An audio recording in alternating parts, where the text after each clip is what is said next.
They called it Bloody Christmas. 4 innocent victims shot down in cold blood, just minutes and blocks apart. For Phoenix, Arizona, it was a night of violence that would not soon be forgotten. To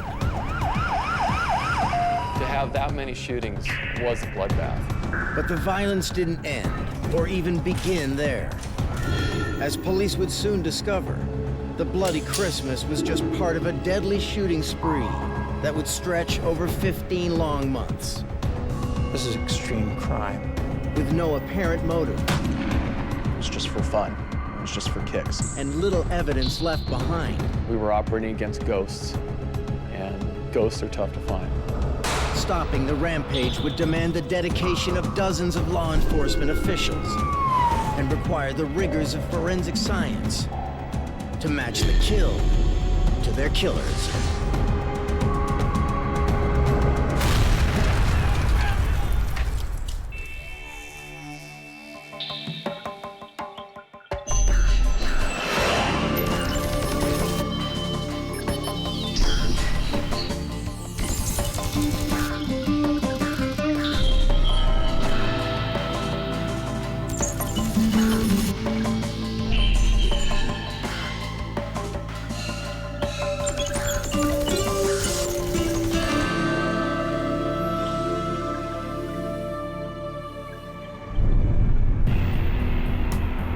December 29th, 2005, just days after Christmas. All is quiet in downtown Phoenix, Arizona. 39-year-old Tim Tordai heads home after a long day at work. But Tordai doesn't make it home. Minutes later, and just blocks away, Jose Ortiz is shot as he heads towards a downtown homeless shelter. On the next street, Marco Carrillo's late-night smoke break is brought to an abrupt end. A few minutes later, Clarissa Rowley gets a nasty surprise as she plies her trade in the city's red light district. A 911 call to Phoenix police sends veteran detective Clark Schwarzkopf out into the night. The fact that someone could violently go out and shoot this many people in one night was extremely troublesome. The first victim, Tim Tordai, clings to life and is rushed to hospital. Schwarzkopf surveys the crime scene for evidence. There isn't much. Just a single shell casing on the roadway where Tordai was shot. Schwarzkopf moves on to the other crime scenes. Both Jose Ortiz and Marco Carrillo die on the spot. The fourth victim, Clarissa Rowley, survives her attack and is sent to hospital.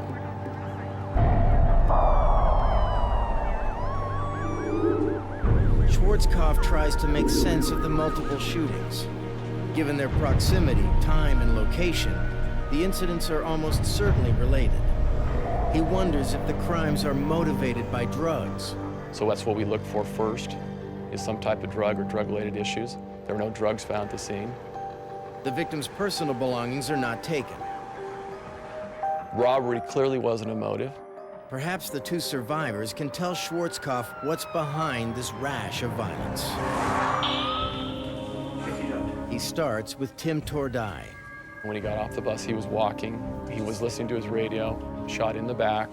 He did not hear the gunshot that hit him. He just felt the impact of the projectile. Tordai can tell the detective nothing about his shooter. I didn't see anything. Schwarzkopf then interviews Clarissa Rowley. I thought it was a John. I don't know what else to tell you. The fact that she was a prostitute could have brought any number of people into the mix. A disgruntled pimp, a disgruntled customer. Rowley didn't see the driver and can't identify the make or model of the vehicle. With little else to go on, Schwarzkopf turns to the only evidence he has, the bullet casing found where Tim Tordai was shot. He turns it over to ballistics expert Phil Wolfslag. who quickly determines that the casing is from a .22 caliber semi-automatic rifle.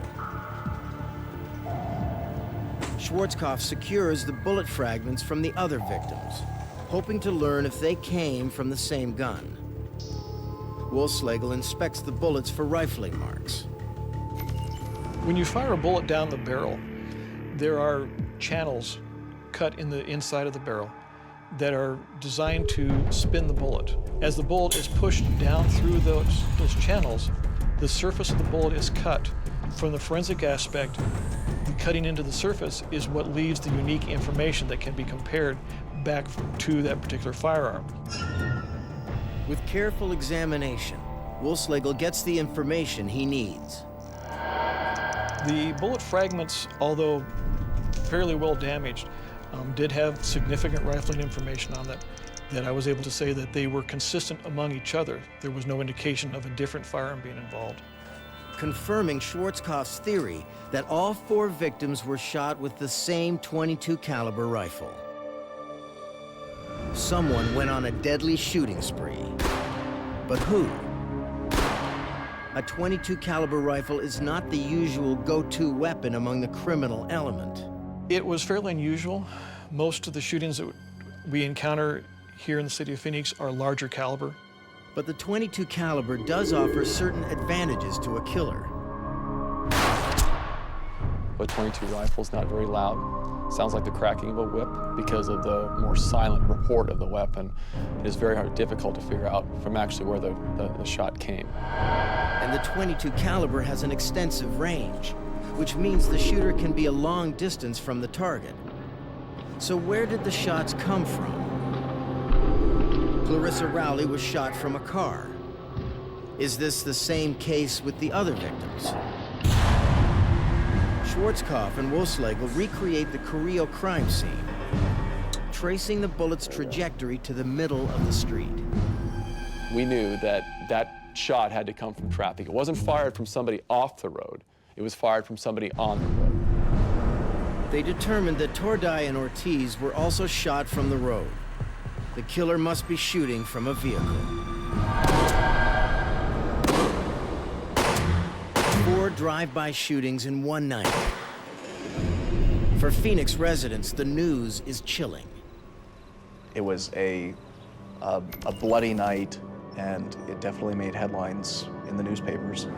For police, the incidents are equally disturbing. To have that many shootings was a bloodbath. It's been referred to as Bloody Christmas.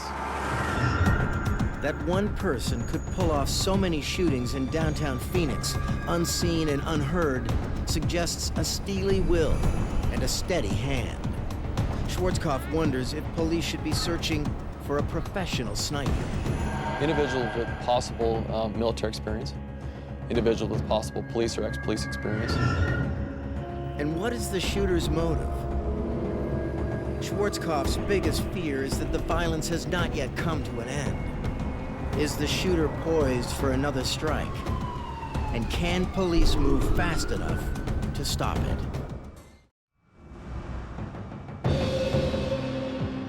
The city of Phoenix is rocked by a night of drive-by shootings that leaves 2 victims dead and 2 wounded.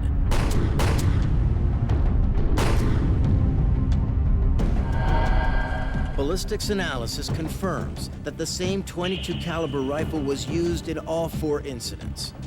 But that's all the police know about the crimes. We've had this bloodbath, you've had this bloodletting that occurred one night. What investigators hoped was that this was a one-time incident. But evidence proves the contrary.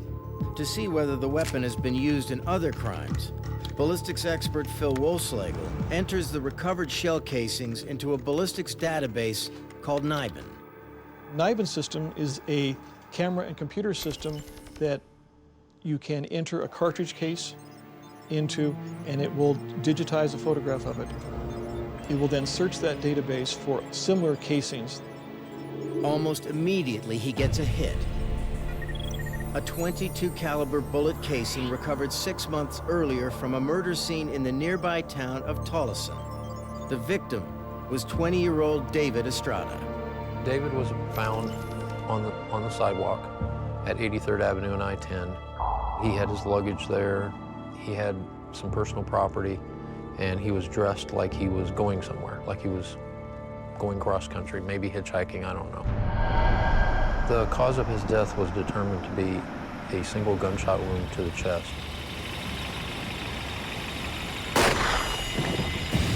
A late-night drive-by shooting with no witnesses and no apparent motive.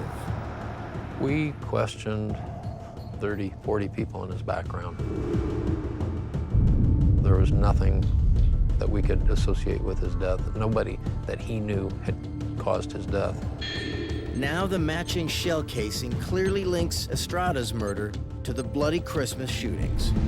Then Schwarzkopf learns that around the time Estrada was killed, someone had been shooting domestic animals in Tolleson.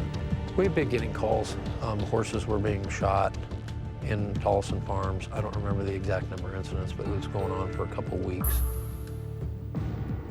At the ballistics lab, Wohlschlegel examines shell casings and bullet fragments from the animal shootings. He quickly determines that they are from the same gun used to shoot David Estrada and the bloody Christmas victims. Realizing the shooter has been active for some time, Schwarzkopf searches through old case files, looking for unsolved incidents with a similar MO. He finds two. Phoenix resident Tony Mendez was murdered on May 17th, a month before Estrada's shooting. Mr. Mendez was pedaling a bicycle with a trailer. He was running southbound on a residential street. He was shot in the back. 4 days later, Reginald Remillard was killed in downtown Phoenix. He was found bleeding profusely from a small caliber wound to the left side of his neck. Once again, ballistic analysis proves that both Mendez and Remillard were killed with the same weapon used in the Estrada and Bloody Christmas shootings. Instead of isolated incidents, the Bloody Christmas episodes appear to be the latest violence in a shooting spree stretching over 7 months. And Schwarzkopf is no closer to identifying the killer. There's a combination of planning and impulsive behavior here. The detective calls in forensic psychiatrist Park Dietz to get a better handle on who he might be looking for. Each of the offenses occurred close to a main road with freeway access. All occurred under cover of darkness. In contrast to the carefully planned time and location, the killer's choice of victims appears completely arbitrary. It suggests that the victims are considered worthless by the offender. That is, that they're considered the dregs of society that no one will miss. An attitude not uncommon among serial killers. I think anyone who successfully evades detection for murder after murder begins to feel superior. The more one feels superior to other people, the easier it is to pull the trigger. What would prompt a person to such violence? One of the most difficult things to grasp is the idea of an adult killing another human being simply for the thrill of it. Killing animals is no different. Shooting animals is just a substitute for shooting people. What the offender wants is the thrill of shooting something and getting away with it. A thrill killer cruising the Phoenix Valley by night, choosing victims at random. There were no clear targets. There was no clear picture of who was doing this, why they were doing it, where they were coming from. We were operating against ghosts, and ghosts are tough to find. Several weeks after the Bloody Christmas shootings, the Phoenix streets remain eerily quiet. Is the rampage really over? Or is this just the calm before the next storm?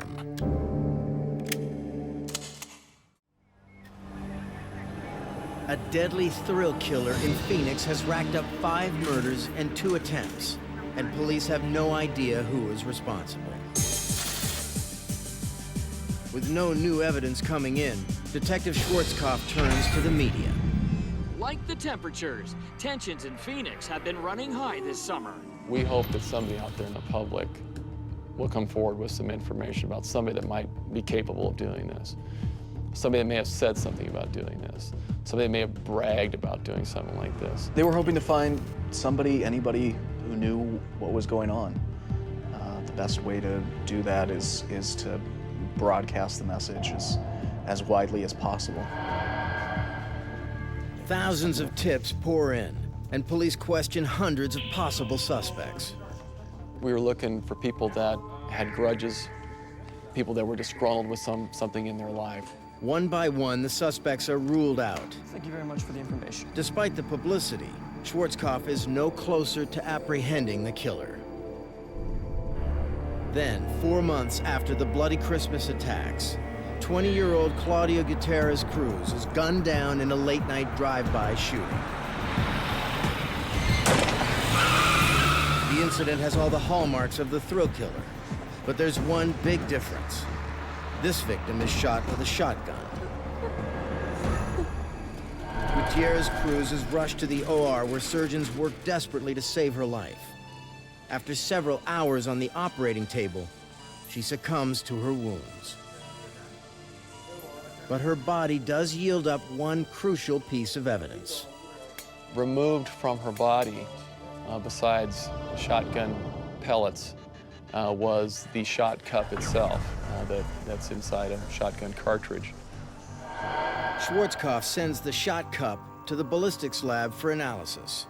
The shot cup being recovered in the body still retains the caliber information and the manufacturer dimensions. Based upon that, I can identify that it came from a .410 shotgun. Within days, there are 4 more shootings, all using a .410 shotgun. At first, police wonder if they have a second serial shooter on their hands. But Schwarzkopf suspects that the thrill killer has simply changed weapons. The question is why?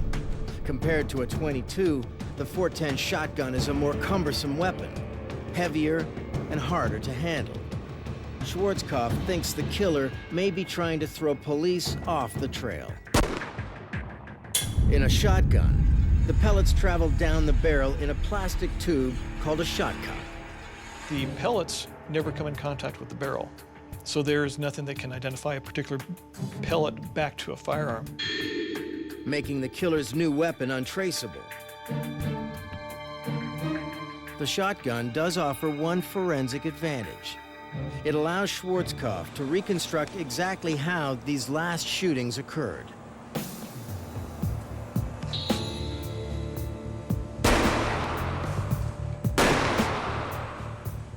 Schwarzkopf and Walsleger shoot paper targets from different distances using a .410 shotgun. When the shotgun is fired, the shot cup starts to spread apart and your pellets start to fly downrange. The further the pellets fly, the more they start to separate. So targets that are further away have a more dispersed pellet pattern than targets that are closer. They compare the patterns on the targets with the wounds on the victims. Gutierrez Cruz was shot from point-blank range, so close that the pellets hit her in a single clump, and the shot cup was embedded in her body. Dispersed pellet wounds on other victims indicate that they were shot from a distance, as far away as 20 or 30 feet, leading Schwarzkopf to a chilling conclusion. The plausibility of someone doing it by themselves, to me, was zero. If you're driving by a person at a fairly good rate of speed, it's very difficult to target that person as you're driving and trying to control a vehicle. It would be very easy, however, for a partner to target somebody, and you could continue driving as fast as you wanted to. Suddenly, Schwarzkopf is chasing not a single individual, but a team of thrill killers, making the case that much harder to solve. Anytime you have more than one person involved in making a decision, things go differently. That can change the timing, it can change the victim selection, It can change choice of weapons. One can act without the other. And so there are many more variables at work than if we have one person who's responsible for it. For Phoenix residents, the prospect is terrifying. You have a population of 4 million people, and every one of those people is vulnerable. Residents wouldn't send their kids out at night to play or to go to friends' houses. A lot of times they wouldn't even drive to the supermarket. There were just major concerns about what could happen to them. Police intensify their presence across Phoenix streets. We would work the case during the day. Then I would do surveillances till late in the morning hours at night. We had a lot of officers out on the streets in marked and unmarked cars. Unfortunately, police can't be everywhere.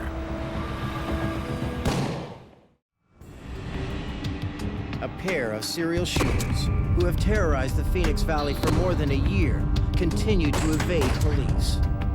Despite an intensified effort to patrol the Phoenix streets, the shooters strike again.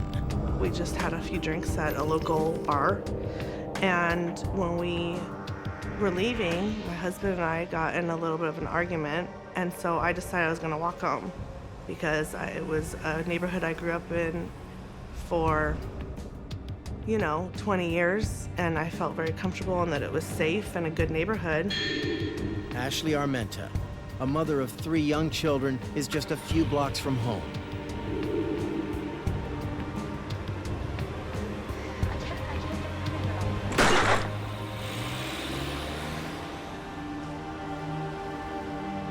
I put my hand up to my head and saw the blood on my hand. I said, I think someone threw a firecracker at me or something. I couldn't figure it out because it just felt like a lot of stinging.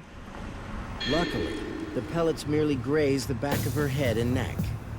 She was very fortunate. Had the individual targeted her at the waistline, she probably would not be with us today. And Armenta is able to supply Schwarzkopf with a crucial piece of new evidence. I thought it was some firecrackers going off for the 4th of July. But I do remember the car.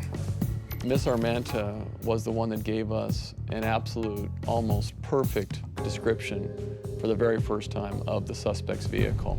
Armenta provides a make, model, and approximate year of the car. She also remembers it is silver in color. And that description that she gave us was monumental in building a case. Schwarzkopf now has a vehicle associated with the shooters. An all-points bulletin is issued on the car. And we were trying to stop or question or have any reason we could to contact anybody in that area that looked suspicious. But there are thousands of silver sedans in the Phoenix Valley. The search seems hopeless until Schwarzkopf is called into a seemingly unrelated investigation. There were fires at 2 department stores on the night of June 8th. Both on the west side. There were numerous people in the stores. They had to be evacuated. But the arsonists don't get away undetected. Security cameras picked up 2 men in the store that they believed were responsible for these crimes. The cameras capture images of the men both inside the store and in the parking lot, where they are seen getting out of a silver 4-door sedan. It seems Schwarzkopf's APB has paid off after all. Finally, the detective gets his first glimpse of the 2 men who may be the city's notorious thrill killers. The tapes don't afford a clear view of the men's faces, but the footage does reveal a clue. In the video, you can see a tattoo. It's clearly visible on the subject's right forearm. A clear, distinguishing feature. Someone out there must be able to identify the tattooed man and his accomplice. Recognize these guys? The Glendale Fire Department wants to hear from you. They're both between 25 and 30 years old, seen getting away in a light 2-door sedan, possibly a late 90s Toyota Camry. Police were able to release photos of them to the media and to the public and ask for help in identifying them. Thank you for coming in, Joetta. This time, the public appeal gets results. A woman recognizes the tattoo. His name is Sammy. She'd worked in a bar as a bartender for several years and a waitress on the west side of town, and I knew this particular individual. Here you go, doll. The bartender hasn't seen the man in months, but she does remember his first name, Sammy. It's a solid lead, but before police can act on the information, the shooters strike again, and not just once. There were a total of, I believe, 6 more shootings. Bringing the tally to 19 attacks over 15 months. And the shooters are getting increasingly brazen. They're targeting pedestrians by themselves. They're targeting bicyclists by themselves. They're targeting people between 10 p.m. and 3 a.m. Stay off the streets. If you have to be out there with somebody. Don't be by yourself. The kind of crimes they were committing escalated over time. Each step along the way becomes a greater thrill, and because you can't sustain adrenaline rushes forever with the same behavior, there's a natural tendency to try to do something more extreme. It's the same search for the adrenaline rush that characterizes extreme sports. This is extreme crime. In response, Schwarzkopf sets up a task force, pulling police departments from all across the Phoenix Valley. There were over 365 people that actually had some type of job, either investigating, conducting analysis, doing follow-ups, or whatever that actually dealt with this investigation. But until police can find the tattooed Sammy, Schwarzkopf can only pray that nobody else is killed. Unless somebody comes forward with some information, can we even really stop what's happening? We don't know. And then Schwarzkopf gets another tip. An anonymous caller claims to know something about the shooters. Schwarzkopf agrees to a clandestine meeting. But can this mysterious figure be trusted? Everybody was a suspect in my book. So when he contacted us, I had to look at his information with a skeptical eye. The informant, Ron Horton, is an ex-biker and a regular at West Side bars.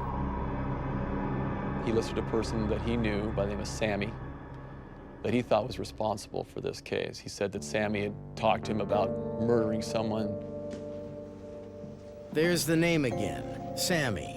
Thank you for coming in. Schwarzkopf brings Horton to the station for further questioning. Okay. He confirms that Horton, Sammy, and the tattooed man from the department store fires are one and the same. I know that tattoo. Then Horton starts to fill in the pieces. He gave me a very detailed description of a person that he knew by the name of Samuel Dietman. How he actually reached out to Sam to give him a place to stay. How Sam had lost his job. How Sam had lost friends. How Sam had become an alcoholic.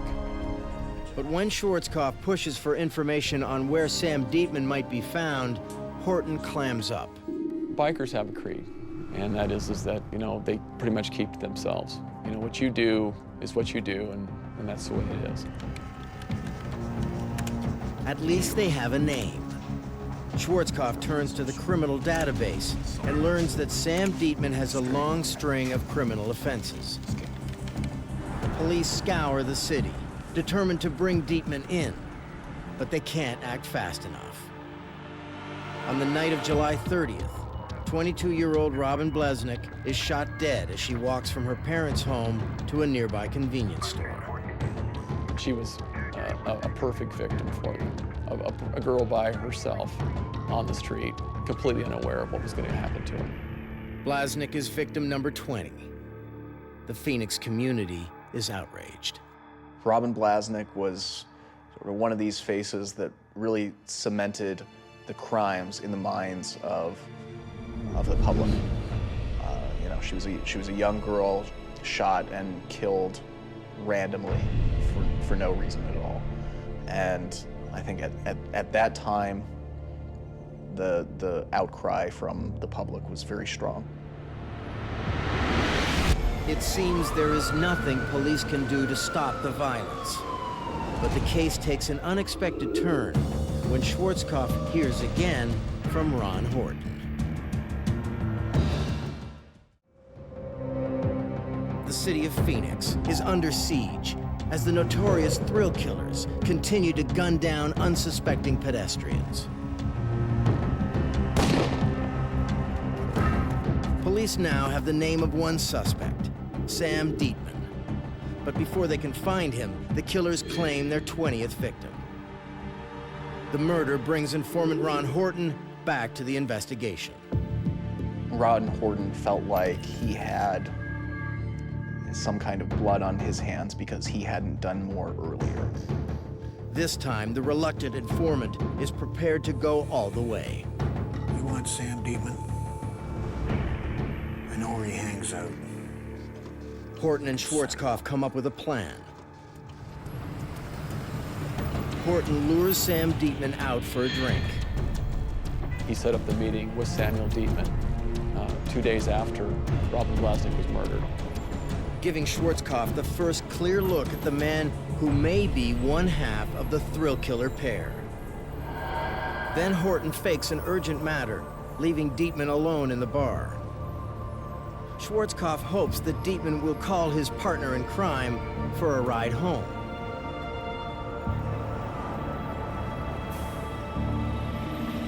The ploy works. When I saw that Toyota Camry roll into the parking lot with a white male driver and almost a perfect description of the same vehicle that Ashley Armenta had provided us, I stepped back and I kind of went, okay, now's time. Schwarzkopf runs the vehicle's license plate number. It's registered to a Dale Sean Hausner. Until that day, we had no idea who Dale Hausner even was. He was a ghost, as far as we knew. But Schwarzkopf is certain he has both thrill killers in his sights.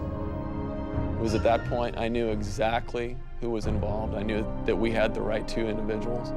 I couldn't prove it, but I had a policeman's gut reaction.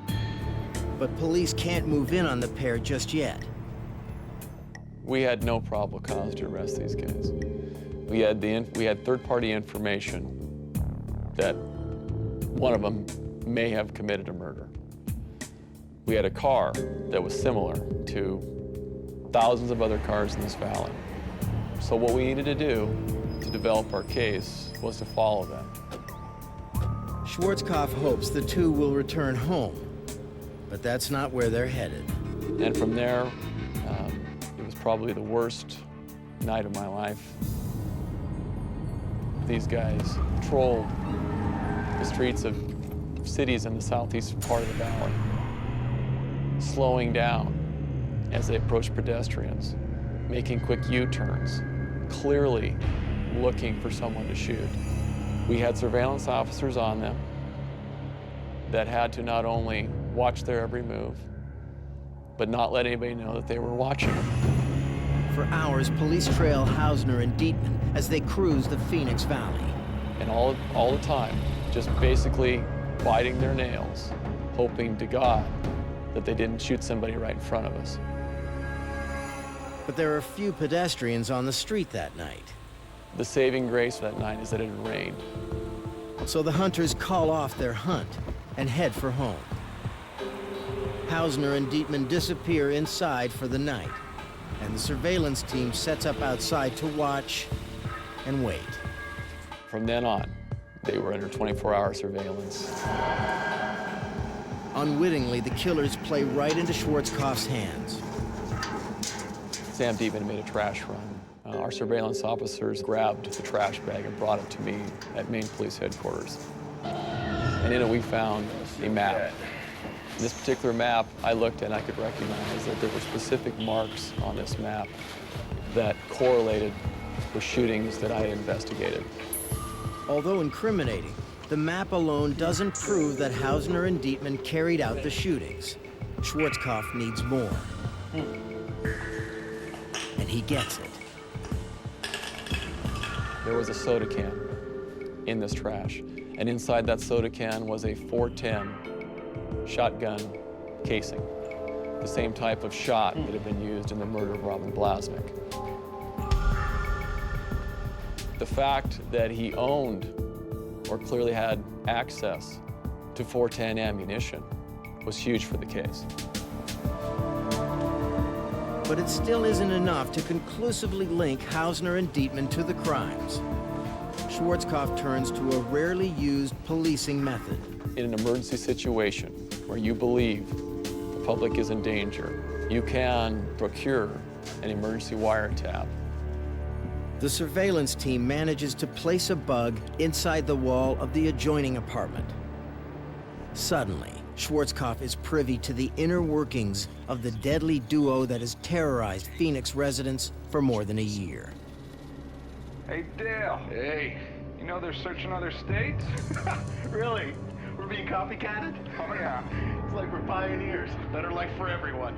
They sound like high school teammates joking about the game, and here they're talking about having killed people.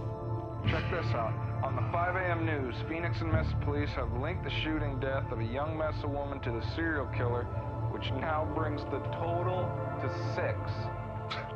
Idiots! They forgot about the guy on 27th Avenue in Northern. Hausner and Dietman's chilling banter provides clear cause for arrest.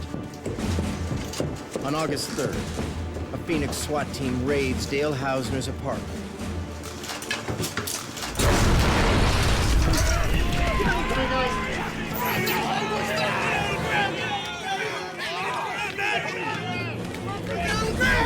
Hausner and Sam Dietman are taken into police custody. We are confident these are the individuals involved. What the two are saying is unclear. What is clear is investigators confident that these two men are the only ones known as the serial shooters. Both were in their Mesa apartment and were unaware their wake-up call would come from the task force SWAT team just after midnight. Officers scour the apartment. They discover weaponry and other criminal paraphernalia. We found 2 .410 shotguns in his apartment. We found a 12-gauge shotgun. He had a ton of ammunition, all types. He had books on being a criminal, how to avoid detection, how to get even with people that wrong you. Perhaps the most chilling find is a wall plastered with news articles and other memorabilia of the shootings. Offenders who care about making a name for themselves, who care about notoriety, who care about their impact on the world, revel in the publicity from it. The evidence is damning, but is it enough to bring these deadly thrill killers to justice? After 15 months, 7 fatal shootings, and dozens of other attacks, the Phoenix police finally have the thrill killers on their knees. Inside the killer's apartment, they find an abundance of guns, ammunition, and other evidence related to the crimes. While officers search the apartment, Schwarzkopf returns to the station to question the suspects, and finally gets an insight into the nature of this deadly pair. Originally, I thought Dietman was probably the person that was in charge of this group. After interviewing them both extensively, I learned that Dale Hausner was in fact the leader of the two. Dietman is a licensed electrician, but his career, like many other aspects of his life, had fallen apart. Sam Dietman had problems with alcohol, methamphetamine. He was sort of a smart guy who had just found his way through life into bad crowds. Hausner, on the other hand, seems like a regular guy. He works at the Phoenix airport and moonlights as a freelance photographer for a boxing magazine. But behind this innocuous facade is a voracious ego, greedy for notoriety any way he can get it. It was Hausner who set the tone for collecting obituaries and news clips and pinpointing on a map where they'd done their murders. and who set the tone for this being fun and thrilling. Under questioning, Dietman breaks down, admitting to the murders of Claudia Gutierrez Cruz and Robin Blasnik. I didn't kill all these people. They all killed all these other people. Hausner, however, is a tough nut to crack.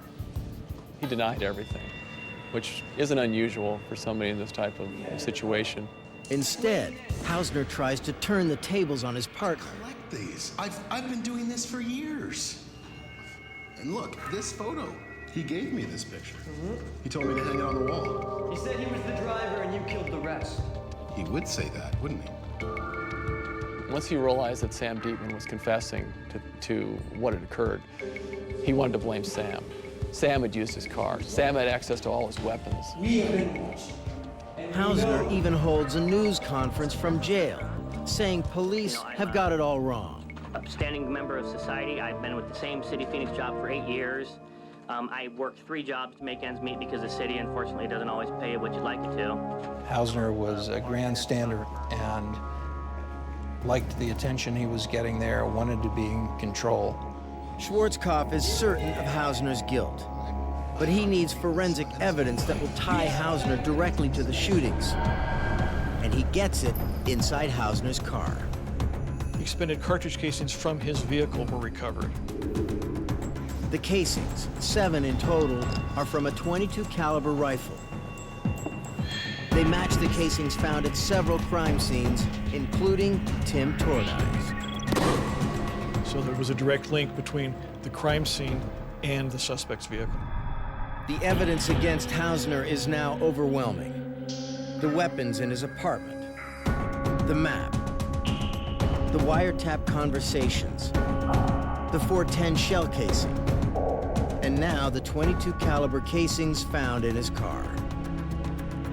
To cap it off, Sam Dietman agrees to testify for the prosecution. Most conspiracies fall apart because the weakest link gives in and confesses or talks too much. And that's why the smartest offenders don't conspire with others and avoid having partners. You just can't trust another criminal. Hausner's insatiable appetite for attention became his undoing. I think Hausner liked having an audience, so he found himself a stooge, and it backfired. For his part in the killings, Dietman is sentenced to life in prison with no chance of parole. I'm truly sorry for the pain that I've caused. Hausner continues to deny any wrongdoing. This is all just overwhelming to me. I can't believe this is happening, to be honest. But the jury simply doesn't buy his story. After full consideration of the facts, the defendant is guilty as to first-degree murder. Out of 87 counts that Dale Hausner was charged, he was found guilty of 80 of those counts. On March 27, 2009, Dale Sean Hausner is sentenced to death. This was easily one of the most horrendous crime sprees in the history of the state. I'm glad that as a task force and as an individual, we were able to stop it before it affected anybody else. I don't want to have to do it again.